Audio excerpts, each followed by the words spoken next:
Nottawaseppi Huron Band of the Potawatomi, Native American Heritage Fund, Monroe County Community College, National Park Trust, River Raisin National Battlefield Foundation, National Park Service. Views of the Nottawa Creek, deer along the creek bed, bees searching for pollen. The word for wild rice in our language, Potawatomi, is a Menomen. It's a sacred medicine. It's a superfood just as much as a strawberry or a blueberry. Wild rice is a grain in the grass family. It is not related to what we typically associate with white and brown rice. Well, wild rice is something that's not manufactured in a company. You know, wild rice is something that's grown like on the rivers and lakes, you know. We're aware of 3 varieties in the Great Lakes Basin. The 2 more northern varieties are palustrous, and there's a palustrous interior, which is a subspecies of palustra, which is commonly called lake rice. The rice down here, we do have some palustrous, but it primarily is Aquatica. Aquatica is typically associated with rivers, streams, and moving water. There were great populations in Monroe County. There were great populations around Saginaw Bay and a few other places where there was, you know, acres and acres, widespread. We've seen wild rice in mucky conditions, the Houghton muck. We've also seen it in gravelly conditions.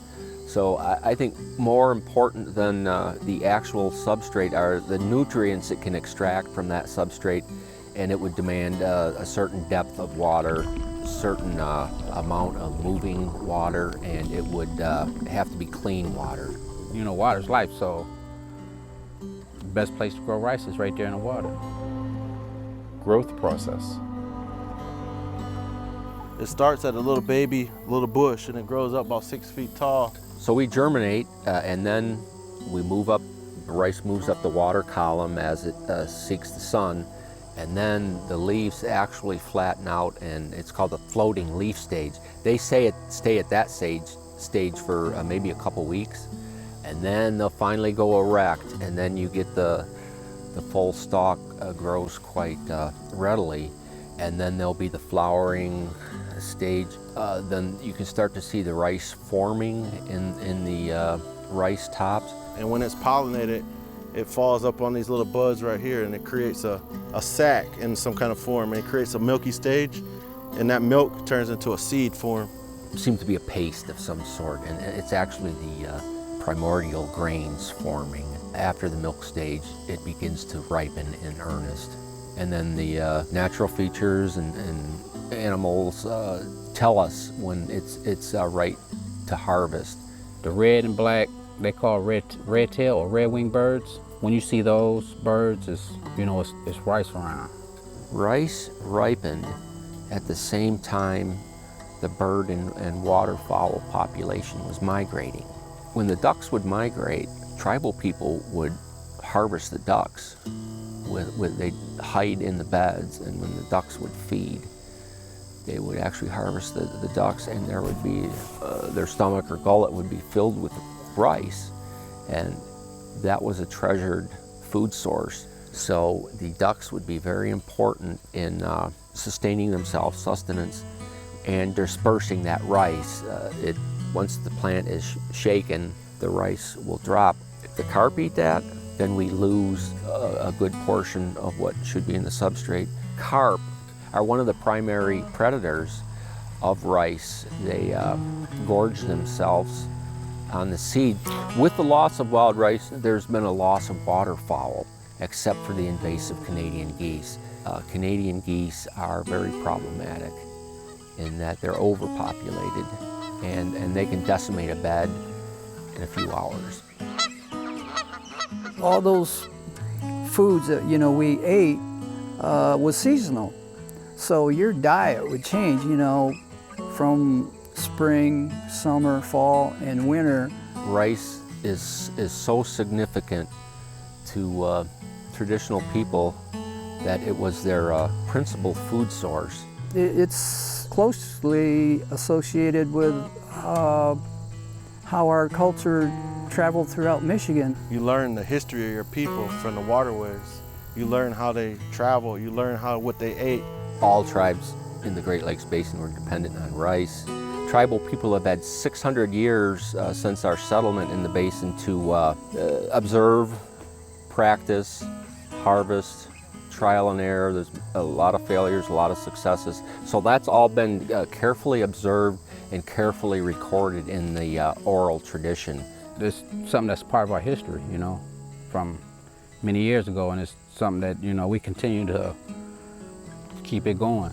Our goal is to rekindle our heritage, learning how to grow our sacred foods, squash, corn, tobacco, wild rice. And so we have to learn them, relearn them again, and pass it on. That's the main focus, is to revitalize it and bring it back. Use a little bit and then restore it. Traditional harvest rolls. It was common sense. The strong go out because they can paddle or they can push pole out through the rivers.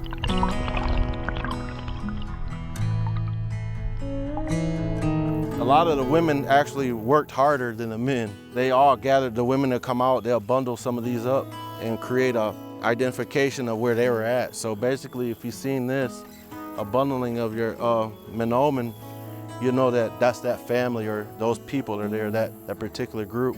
So the process, how we do it here in the Potawatomi country, we got our own little cheater stick. We call it Nottawaseppi stick, made out of red willow.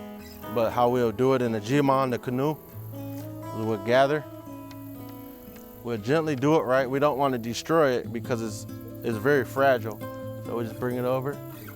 And we'll be singing, of course, singing some honor songs for the rice, the spirit of this place.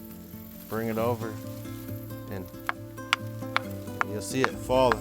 Our goal is to have some of that drop in the canoe. We do leave sufficient rice for next year's bed. It's not an exact science on harvesting, so much of the rice does go in the bed. And we'll be singing. Oh, chimigwech, thank you. Chimigwech, Menomen. Chimigwech kishimdo. Chimigwech and then when maganado. Oh, how igui in chimigwech mijum. And then you bring it back, and then you do the processing where you separate the kernels, put it on the ground, you know, with some kind of a tarp or something, and then you walk on it to separate it, and then you cook it.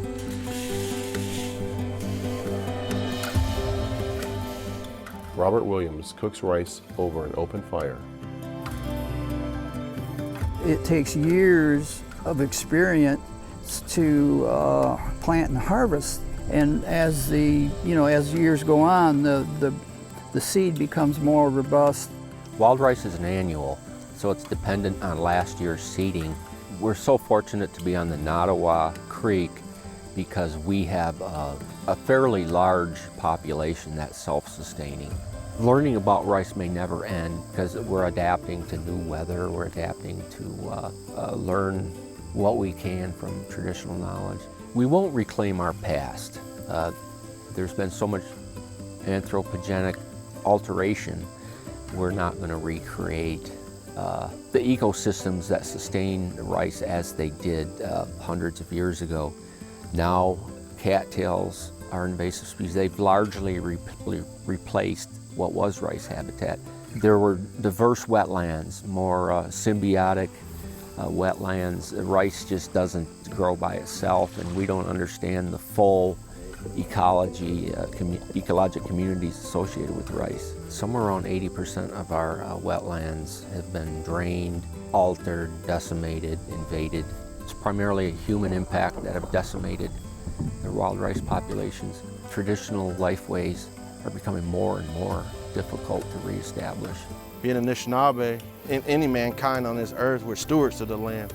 We're always told to take care of it. We all have our own teachings. We all can survive off of not just Potawatomi, not just Anishinaabe people, but all of us. Every race can survive off this land. Fish, the birds, the wild rice, the plant life, all of it is, and we all have to be stewards of that, take care of it in a good way.